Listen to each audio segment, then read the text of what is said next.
Hello and welcome to Sideways.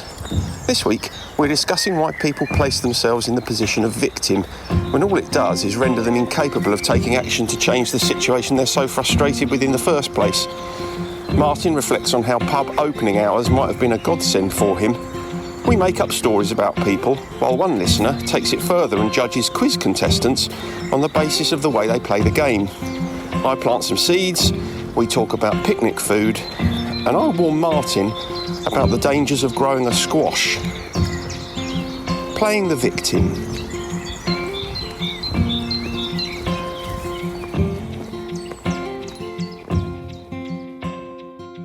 Hello. Good afternoon. Sorry to keep you waiting. No, that's no problem at all. I was catching up watching the World Championship snooker. Watching a bit of Ronnie O'Sullivan, so that was okay. I didn't mind waiting. Oh dear, I don't know what to say about that. Do you know, just the thought of watching the snooker makes me feel a little bit depressed. Does it? Yeah. It's fantastic. You know, Rocket Ronnie is fantastic as well, isn't he? It's just a joy to watch. I can't think of anything I'd less want to do than watch the snooker. Well, there's the difference then, isn't it? Because I think it's thoroughly enjoyable. Yeah, you enjoy it because it used to be associated with very heavy drinking. No, I enjoy it because I think there's a lot of skill and patience and tenacity involved. There wasn't a lot of skill and patience involved when we used to play after going to the pub. We were at the wrong end of a few pints. That was the problem. I seem to remember neither of us could remember who won in the morning. No, it didn't really matter, did it? It was just an extension of the drinking day, as far as I was obviously concerned. that's what it was for you. Yeah. I just liked to go and have a game of snooker. But of course, for you, it was the perfect opportunity to carry on steaming into strong lager, wasn't it? Well, that's it. Yeah, it was a great after-hours drinking session. Yeah, so yeah, I enjoyed the snooker as well. So it's sort of double-edged.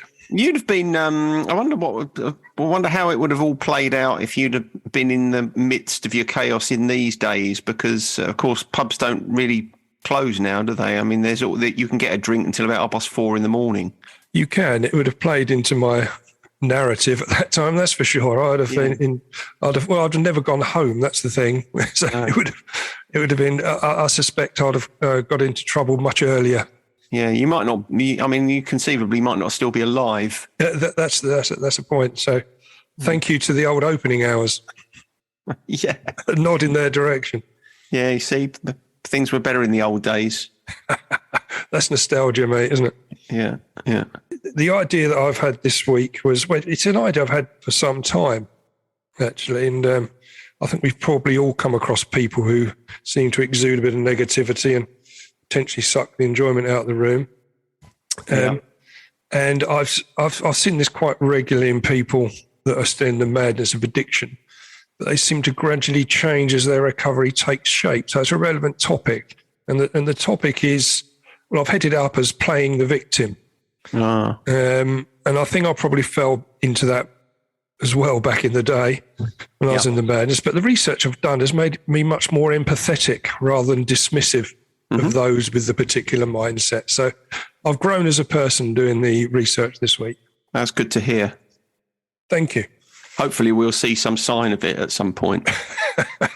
I'll see me growing as we go through.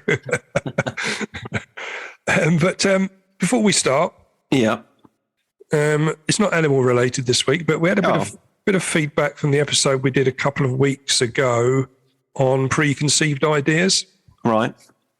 Someone spoke to me, one of our listeners, and he said that he found himself doing that quite a lot on his bus journey into Maidstone when he was going to the meetings. Right. Where he would, just by the way that people were dressed, he'd have preconceived ideas about what their lifestyle was and who they were. But he also says he does it to the people who take the lower offer on the chase. And then he makes his mind up about those people, but he says he sometimes then overlays the two, where he puts the people on the bus into the categories of whether he thinks they would take the lower offer or not. Nice. So how does he judge people who take the lower offer on the chase, which I've never seen the chase, but I can imagine involves? I mean, I suppose there's There's the inference of cowardice there. That's it. Yeah, there is. It's okay, and a little bit of self-preservation at the expense of others. Right. So he derides them to some extent. He does. Yeah. Yeah. Yes. So even though sometimes mathematically or logistically it might be the right thing to do to take the lower offer, generally considered a little bit of a short-sighted view. Yeah. Well, on the basis that you came into the studio with nothing, so you should go a bit gung ho. Yeah, well, you're playing in a team, and you're effectively, especially if you're taking a negative offer, you're taking some of the money out of the pockets of the other people that you're on the team with. Oh, right. So there's also a kind of selfish angle as well. Yeah. But it did make me laugh when you said that. I'd never come across that before. That's very honest. I can remember my son and we used to play a little game when I was taking him somewhere in the car. I don't know, taking him to kayaking or something. And we would deliberately make up stories about people that we could see stuck in traffic going in the other direction. So, you clock someone sitting in the car, and then I'd say, oh, that person, does such and such for a job. And then we kind of build on it and build a whole backstory for these people. It passes the time, doesn't it? Especially which I suppose it is preconceived ideas, but it's preconceived ideas for the purposes of entertainment, which I think is okay, isn't it? It is, and this is what this chap does on the bus. It makes his bus journey a little bit more enjoyable. Passes the time. It does, yeah. Well, talking about journeys on transport, I got a little bit of a little tale that tickled me that I heard on the radio the other day. But there's an ultra marathon runner. I think she's Scottish, and I think she's represented Great Britain, so she's quite well known. Quite good. Anyway, she came third in this marathon. I'm not sure which one it was, but she was disqualified because they found that she took a lift in a car for a portion for a portion of the race, which is somewhat against the spirit of the thing, isn't it? I mean, it is really. I might be overextending myself here, but I suspect I might be able to complete an ultra marathon if I was allowed to go in a car. Well, I remember I did exactly the same on one occasion. Did you? Yeah. Well, we used to go when I went at school. We had a third-year camp, and everyone that was in the third year went on a camp down to Dover. Yeah. I think it was Dover. Anyway, you went on camp, and then part of that was a hike on one of the days. Yeah. And you got split up into teams, and you went hiking and had to get back at a certain time. And we jumped in a car and got a lift, the four of us on one occasion, so we could get back a little bit quicker. Didn't it damage your kind of sense of achievement, or rather completely negate your sense of achievement, or didn't you really care? Didn't really care, and I don't think any of us did. None of us wanted to go on the hike. It's just about a matter of getting over it. Yeah, well, I suppose you can be forgiven for that. But if you're at the stage of elite athlete when you're representing Great Britain, it's not. You can't really be hitching a lift, can you? No, you Apparently, can't. she said she felt a bit sick.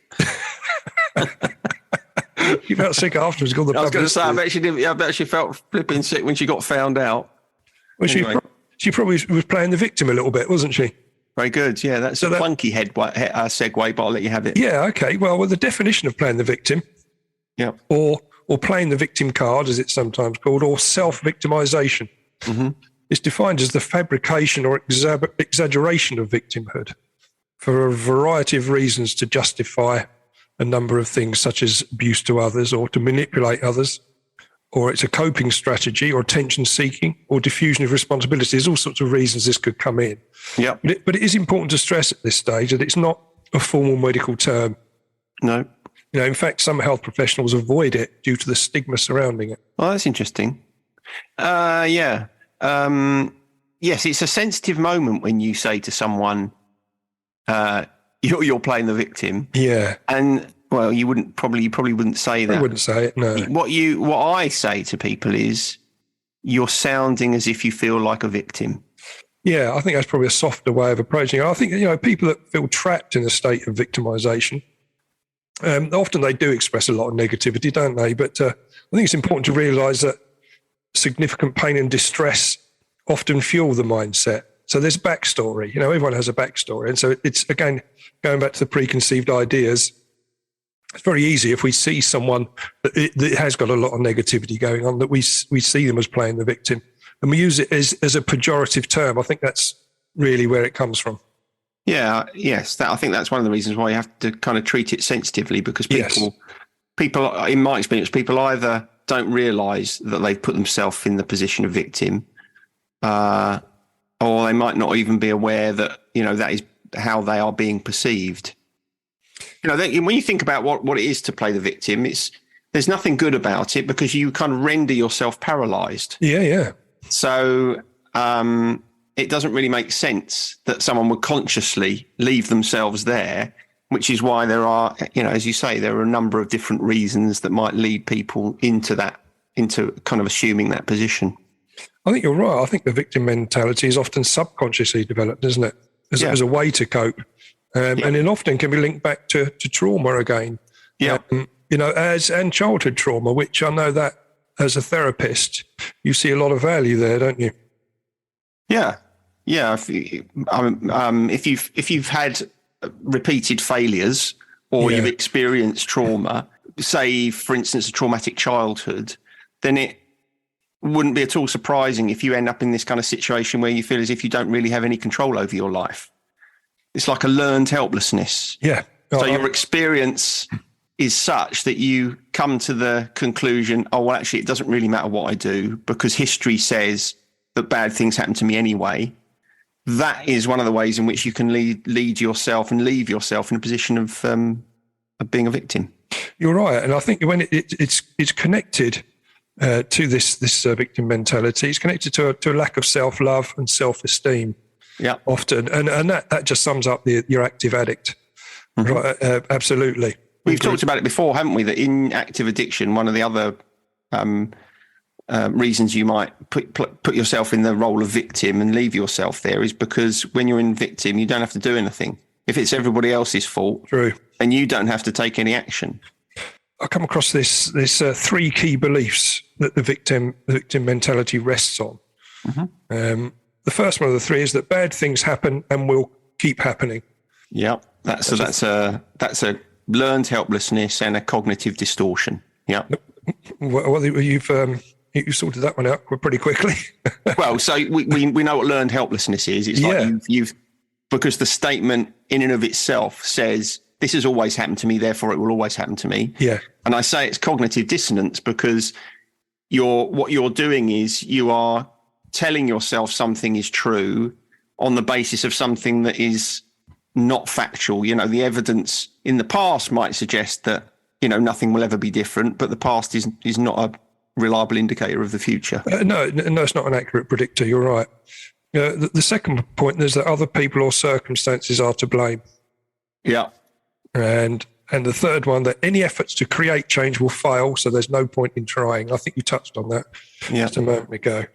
And I've seen, when I was looking at this, I could see those three belief areas there they're strengthened and or perhaps even created whilst in the madness of addiction.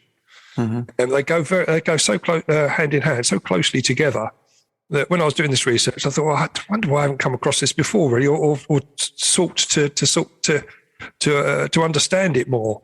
Perhaps that's why I left it on the list for so long, because I didn't see the connection, or a particularly strong connection. But now I do. It might be. I mean, I don't know. It might be that one of the reasons you left it on the list for so long is because it's so central to addiction. It may be. It may be that.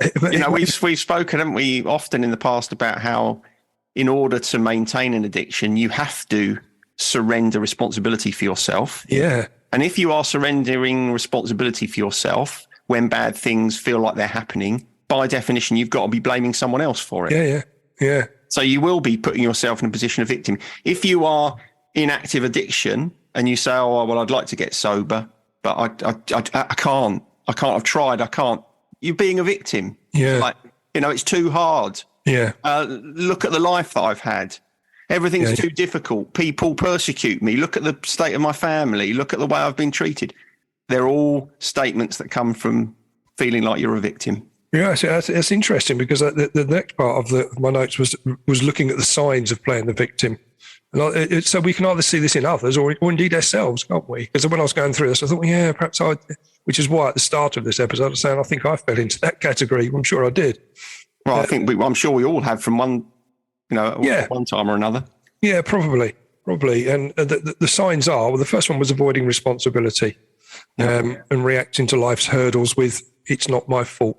Not seeking possible solutions was the next point that came up. So rejecting offers of help. And it may seem that they're only interested in feeling sorry for themselves. Yeah, well, one leads to the second, doesn't it? Yeah. So if you don't take responsibility and you don't believe in your capacity to find or deliver solutions to yourself, then you will push away any support or practical help, because your statement of self is already one of, I'm here, there's nothing I can do about it. Which leads on to the next one, where this sense of powerlessness, where you lack the belief that you've got the power to change the situation. Are you going to be talking about the drama triangle? I'm not. No, I was going to leave that for another day, but well, we ought to talk about it really, because it's absolutely central to being the victim. Okay. Well, I was going to do it as a separate episode, but yeah, did you want to mention that? Well, now? I think the reason it's important when talking about playing a victim is because sometimes when people understand the drama triangle, they can see themselves in one of the three roles. Okay. So in the drama triangle describes a dysfunctional relationship, essentially, where one person is playing the victim, and in order all these three roles have to be in place in order for the triangle to maintain itself. So someone's got to play the victim. They've got to be looking at someone or something as the persecutor. So, it's that person's fault, or it's the world's fault, or whatever it might be. It's my family's fault. And then they've also got to identify someone as a rescuer. Okay. I can't do it myself. You're going to have to do it for me. You're going to have to help me. And one of the reasons why it maintains that position or helps someone maintain that position of victim is because all the time someone is willing to play the role of rescuer, the victim can stay in their place. And of course, in addiction, you'll see that all the time. Oh, yeah, very much. There's always someone there trying to, have you had a drink today? How about if you try not to have a drink for a week, and I've got you some numbers for rehab, and why don't you go and talk to a counsellor? All of these things are coming from a place of good heart, but until the person themselves takes responsibility for them, nothing's ever going to change, because all you're doing is you're helping them maintain that position of stuckness. Yes. Yeah, and my understanding of that drama triangle is that you can swap roles, you can move around that triangle and end up being either the persecutor or indeed if you start off as the rescuer, end up as the victim. Well, yeah, I mean, quite often someone will see you as both. Yes. Yeah. They'll see you as the cause and the solution. Yeah. And as I say, that the only way to break that is for you to refuse to play that role. I mean, the victim's not going to refuse to play the role, very rarely. But if you are playing either the role of persecutor or the role of rescuer, you've got to stop doing it.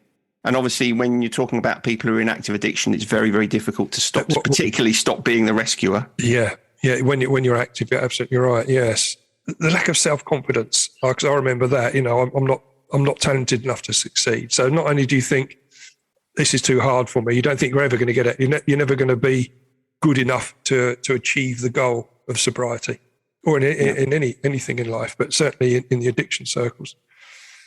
And also one of the signs of people being or playing the victim is the frustration, anger, and resentment. The world always seems to be against them. And they hurt when they believe that their loved ones don't care, I think, that comes up quite a lot. And also one that I related to was resentful of people who seem to be happy and successful.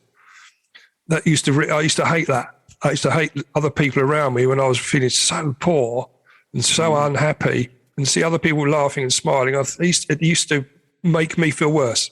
Yeah, because it comes from a place of poor me, doesn't it? It does, yeah. And so if you kind of delve into that mindset, it's almost as if you want everyone else to be as miserable as you.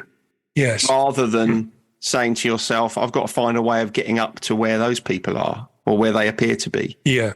If you don't want anybody around you to be happy, then that's not very healthy, is it? Very unhealthy, but you want people to be dragged down to your level so you feel normal.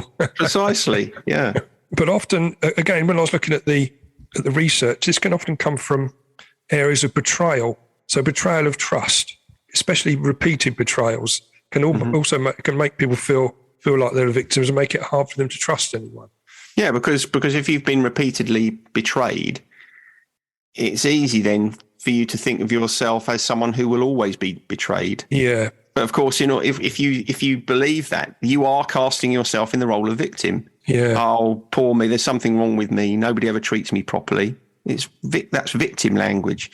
And it's interesting because you were talking a couple of minutes ago about people in recovery complaining about their loved ones not supporting them or not caring about them or whatever. Mm-hmm. And if you put yourself in a position of victim as a result of that or in response to that, then essentially that's attention-seeking behaviour. Yes. Because what you're doing is you're kind of putting yourself in there in order that people will care about you. You know, this, and it's a terribly defeatist mindset. The one that says, well, unless I'm really miserable and struggling, no one's going to pay me any attention. I've worked with a lot of people who feel like that. They feel like if they're okay, no one's going to pay them any attention. I think so, but also sometimes it's just a perception of the situation. The loved ones do care, but when you are playing the victim and you are, again, when you're back in the madness of addiction, you don't think they do. Again, you just, but it's all part of then, it gives you permission to isolate. Which is what you want as an active addict. Well, in a sense, it's a projection, isn't it? Because you don't care about yourself when you're in active addiction. So why would you think that anybody else cares about you? Well, that's it. And also that comes up often is the codependency thing. So where a codependent person may sacrifice their goals to support their partner, they start to think they're the victim. They will play the victim at that point, you know, and it's and so it goes on.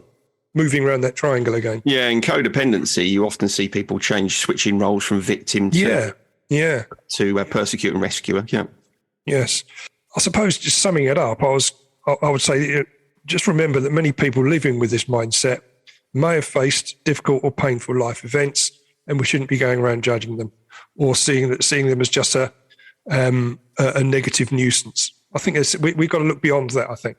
Yeah, that's true. I think the other thing in relation to people casting themselves in the role of victim is that quite often the people involved in that relationship don't recognise what's happening, what's actually going on. Okay. So sometimes if you're finding yourself frustrated with someone that you're close to, and you're listening to this, then it's worth you asking yourself is that what's happening? Is this person that I'm struggling with at the moment, have they cast themselves in the role of victim? Because once someone's cast themselves in the role of victim, it doesn't matter what you do, you can't get them out. Okay. And actually, the more you try and get them out, you end up in this role of persecutor or rescuer. Yeah. And so if you're listening and you're thinking, oh yeah, actually that does sound familiar in one of my relationships, then probably what it's going to take is for you to stop playing that role that you're playing, you to kind of step out to refuse to do it. Because I suspect it's more likely that someone listening will see someone else in their lives playing the role of victim than it is that someone listening to this will see themselves as a victim, because I think it's quite hard for you to see yourself as a victim when you're being a victim. It's certainly, there's an element of denial in that, that's for sure. Yeah. You wouldn't want to see that because again, it's got negative connotations and you don't want to put yourself there. You know, one of the reasons that people drink is for emotional regulation, to kind of deal with cope with negative feelings or emotions. And that's also one of the reasons why people place themselves in the role of victim.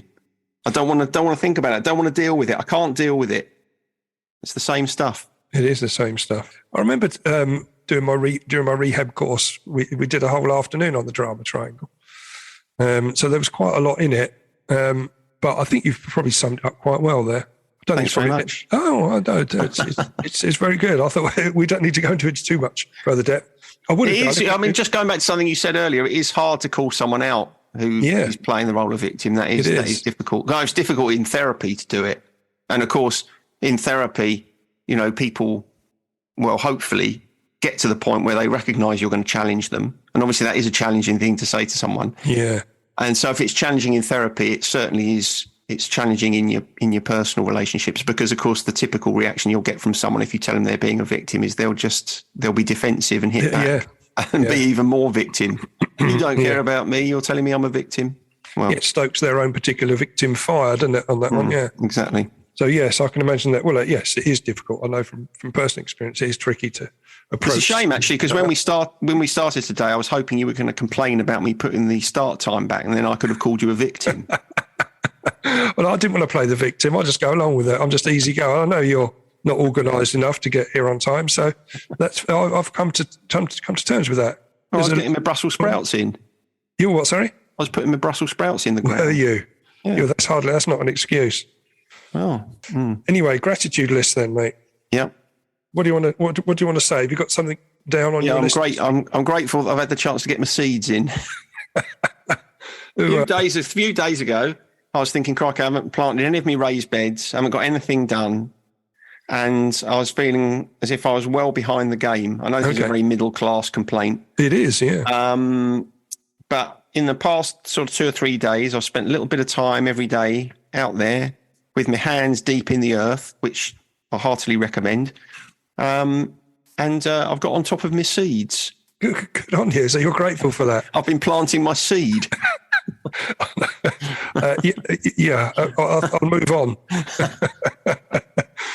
Well, on my list, I've got. I'm very grateful for Lizzie, my youngest, arriving home safely from her trip to Nottingham.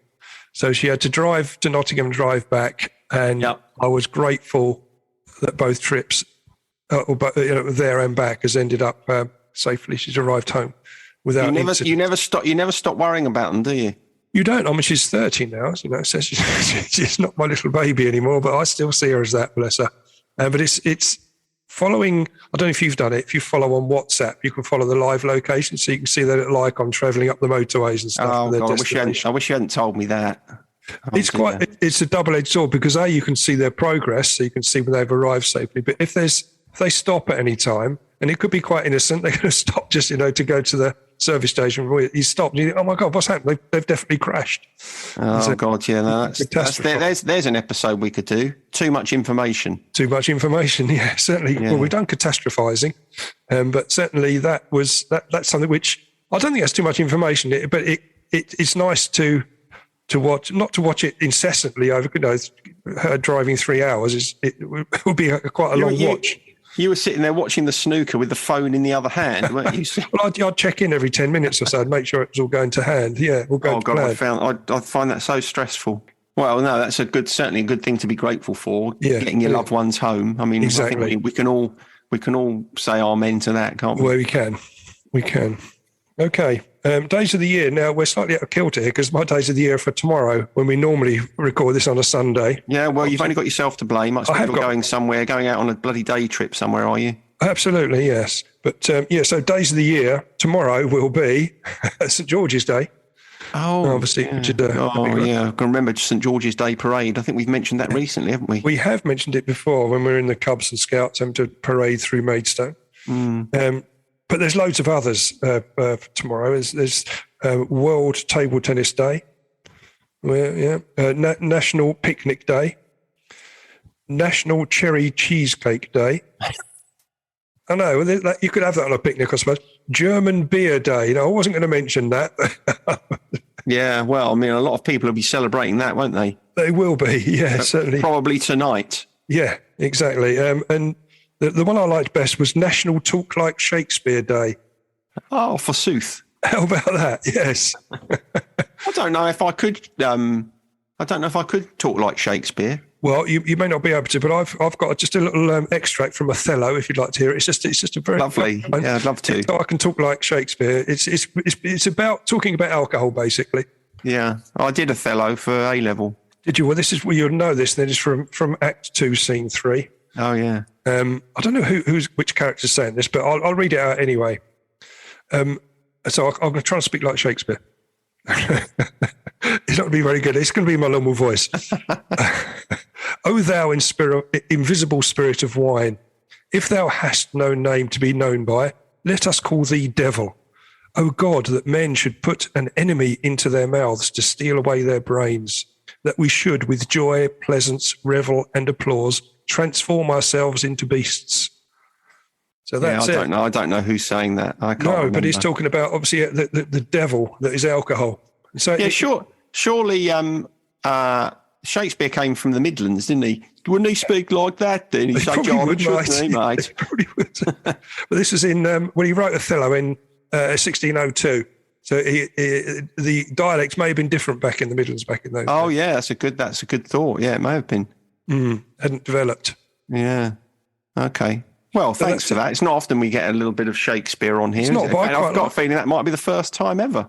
I think it is the first time, but I don't think it's going to be the last. Watch this space. Great. I might have to introduce a Shakespeare section just to lift this podcast out of the mire. Shakespeare Corner. Shakespeare Corner. It'd be nice, wouldn't it? Yeah, well, better than a Muller Corner. Yeah. I don't like those. Do you like those? More refreshing. No one does, do they? What's the point of that? Why do you want to mix your own yoghurt? What's wrong with the ones that are ready mixed? I don't know, mate. It's a bit like the salt and shake on your crisps. Did you like those? Did you like a salt and shake? No, because all the salt went in one place. Really, you couldn't distribute them properly over all your crisps. So there's no point. You might as well have the ready salted. It's making it too complicated, isn't it? You don't want that with a crisp, do you? No. And why was it only ready salted that they did? I mean, why did we not get salt and shake, smoky bacon and cheese and onion and stuff? What, with the little granules of flavour in there or whatever? Yeah, whatever, I don't know, but it made it hard work. I want to work less when I'm eating, not harder. Exactly. You don't want to work for your crisps, do you? No, you don't, especially on World Picnic Day tomorrow. Is that when it is? You have a crisp at a picnic, don't you? Yeah. Yeah, you've got to have crisps at a picnic. Yeah. Scotch eggs. Scotch eggs, obviously a bit of pork pie. No, not pork pie. When we were kids, I associate crusty rolls with Dairy Lee on them. Did you know? Picnic. Yeah. Cheese and cucumber sandwiches, I think. Yeah. And a flask of coffee that always tasted slightly of the flask. It did, yeah. It'd been brewing too long, especially if it took so long to get to the seaside or whatever. Yeah. Well, it always used to feel like it took an interminable amount of time to get to the seaside. Just to get down the road, as a kid. Yeah. I used to be asking if we were there yet when we were just through Headcorn. Okay, on this day in music. Yep. Just the one item here, 1997. Club boss Paul Donovan was fined £2,000 after being found guilty of tricking fans into believing that he had Peter Andre appearing at his club in the West Midlands. He had, in fact, booked an act called Peter Andrex, which was a puppet who threw toilet rolls at the audience. I'd have preferred to have seen him, wouldn't you? Peter Andrex rather than Peter Andre. That's for sure. Yeah, I definitely would. But I can imagine once you've turned up expecting to see Peter Andre, if that's the bag you're into, to see somebody throwing toilet rolls probably is going to slightly annoy you, isn't it? It is. It annoyed him to the point that the lad had to go to court and got fined $2,000 for that misrepresentation. But there we go. I thought it was quite a nice little tale. No, I appreciate his sense of humour. Yeah, I do. But the judges didn't. Okay, well, that's just about me then, mate. Oh, good. So I can get back to me. I've done my Brussels sprouts. Have you? I might put some squash in. Right, okay. You have to be careful with the squash, though, because it takes over. Does it? It'd be like a triffid by August. Oh, right, okay. Well, yeah, okay. All right. They grow dramatically quickly, do they? They grow, they'll take over the garden if you give them a chance. All right, okay. Don't put so a word to the wise. Yeah, it won't be happening, but thank you. Don't put them in your window box. No, that would dominate that, would it? It'll be going down the side of the building and there'll be people clambering up, trying to break in. All right. Mate. Okay. Thanks for the advice. No worries. See you later. Laters. Bye. Bye. Sideways was created by Graham Landy and Martin Pankhurst. If you want to read more about our work or sort through the extensive archive of past episodes, just visit grahamlandywellbeing.co.uk/sideways-podcast. You can follow us on Twitter or Facebook or Instagram at Sideways Podcast, and you can email us if you have a question or if there's something you'd like us to cover. But most of all, we want to tell you how grateful we are that you come and listen, and we ask that if you've enjoyed what you've heard, that you spread the word. And we'll see you next week.